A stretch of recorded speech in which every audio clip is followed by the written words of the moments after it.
Competing tribe, which is Tribo Hangaway. So, I know everybody is excited. As you can see, when they entered, may mga dagko man sila yung drums, no?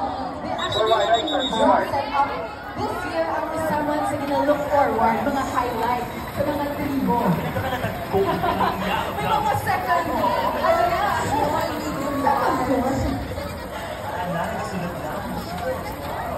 they're going to set up already.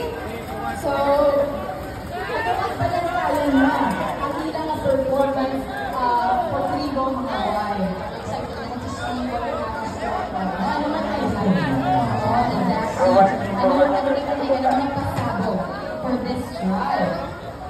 Tapos, ang concept din sa Tribo Hangaway, no? So, their performance explores the interconnectedness of faith, nature, and community among the mountain dwellers, intertwined with the plight of the indigenous species. Let's all welcome the second competing tribe, Tribo Hangaway!